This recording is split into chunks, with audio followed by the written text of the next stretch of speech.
We're talking about loops, everybody. Closed loops. This is a thing we talk about in sustainability a lot, where we want to create the materials that we then use in the garden. Traditional gardening has a whole lot of things where we have to buy seed starting trays and potting mix and all of our tools and all of our trellises. And all of a sudden, there's just all of this stuff that we're spending money on and bringing on site when a lot of this is actually able to be created. And that just creates a sustainable system that saves us a lot of money in the meantime. Gardening does not need to be expensive. It's really just you're paying for saving time. And sometimes it's worth saving the time and just coughing up a little bit of money. And sometimes we just don't have to be doing that. Here are the ways that I want to talk about saving loops today: creating soil, creating seeds, and creating structures, the 3 S's. With soil, here are some things that we can do so that we no longer have to, after, 1 or 2 seasons, we no longer have to buy any soil mediums anymore. 1, we can compost. That seems relatively like, duh, okay, thanks, Daryl. But here's a couple of tips that I want to share as far as how I compost and how I save a ton of money on soil. I have a system where I have a tumbler, like, one of those standard rotating composters right outside my back door. I live in an urban environment.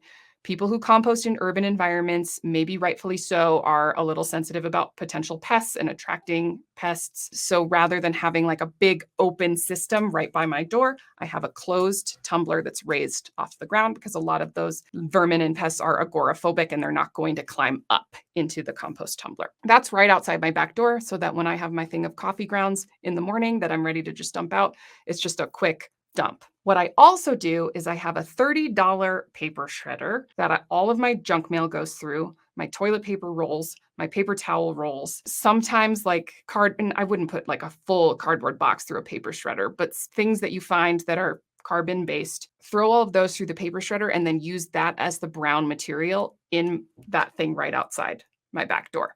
So basically, coffee grounds in one hand, my bin of shredded paper in the other. Coffee grounds go in, and then I'll just throw 4 handfuls of shredded paper into the compost tumbler, give it a little whiz, and then go back inside. Once that is full, I will wheelbarrow that to the big pallet 3 tumbler system that I have set up in the very back corner of my yard. And then I have just a standard 3 bin system after that. That will go get dumped into the first one at that point. And that's where I can access all of my garden soil for all of my raised beds throughout the year. I put all of the additional biomass from my garden, like all of the clippings and stuff from my garden, any food waste, grass clippings, really any organic matter can get composted.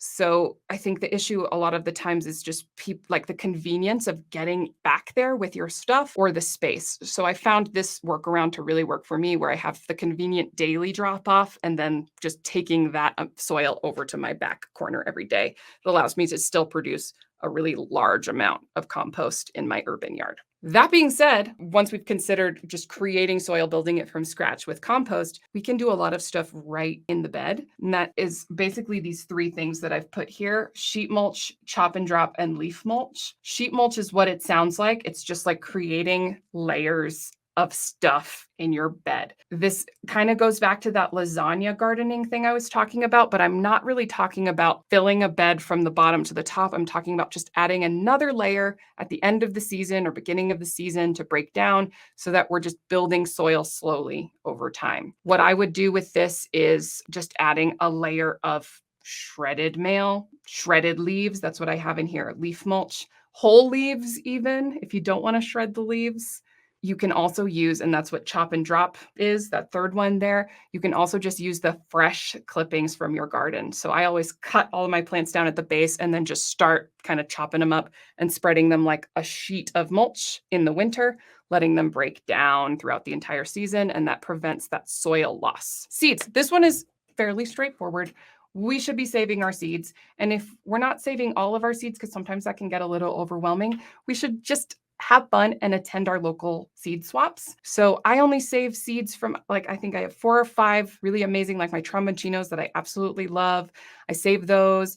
I think I've got a couple of heirloom tomatoes that I really, really love. And then I go to my local seed swap every single year and trade those with fun people because I only need a handful of each. Don't stress about it too much. Just get your hands on local seeds. You don't necessarily have to go order a crazy urban farm amount of seeds from that were grown in a completely different place. The more local something is grown, the more resilient and adapted it's going to be for your climate as well. This is the fun one, guys. This is the one that I really think is underutilized and we can be doing a lot more of. We can be growing our own structures. So I mean trellises, I mean cute little garden fences, I mean cute little garden borders, I mean raised beds. We could be growing the stuff that we're using for this. I'm going to tell you different ways we can do it. Here's a fun place to start. Before we're intentionally growing, we can use what we already have. If you have an invasive tree, there are so many elms where I live, just so many elms, and they just grow like weeds. And if you chop them down at the base, they're just going to be the same height the following season anyway. You can coppice that, which is like cutting it down at the base, and then use all of that biomass as structural material. Teepee trellises, fences, and we're going to talk about the wattle fencing where you can like weave to make structures with it. I think it's absolutely adorable. Use problems in your yard like an invasive species as a solution and this endless repeatable source of free biomass. Also, this one is not invasive. It's actually super native and a keystone species. Sunflowers are just like the hero of the sustainable garden. I will say once you grow sunflowers once, you will never not have them. They're not weeds, but they're kind of weeds in that they just really want to grow anywhere and can grow anywhere. I let birds eat mine like feeders all season long. And then every single spring,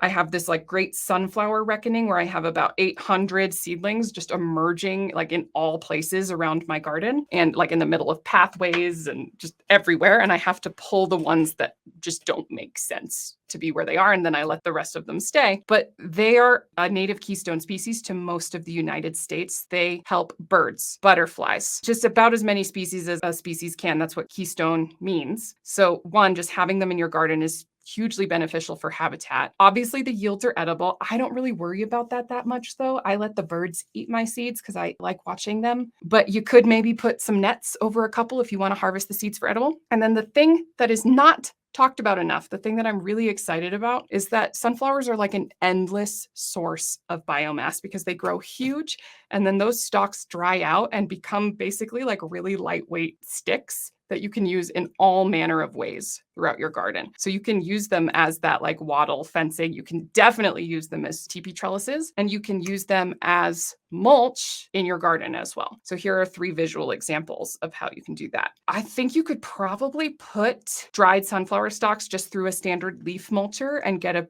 pretty good effect. You might need to replace the little plastic whirly twirlies on the leaf mulcher because they will wear down eventually. A electric wood chipper would do wonders because they're pretty soft compared to like a dense, like that elm wood that I'm talking about. But just chuck it into a leaf mulcher or a wood chipper, and now you have an endless source of that carbon-based mulch that we're talking about. I just put in a greenhouse this year, and you heard it here first. A reclaimed brick herringbone floor is going in as we speak. It's going to be just so cute. I'm going to do this type of fencing, this like wattle fencing out of my sunflowers as a cute little annual like wildflower border that wraps the outside of the greenhouse. Because why not? Free and so freaking cute. I'm going to just explode every time I look at it.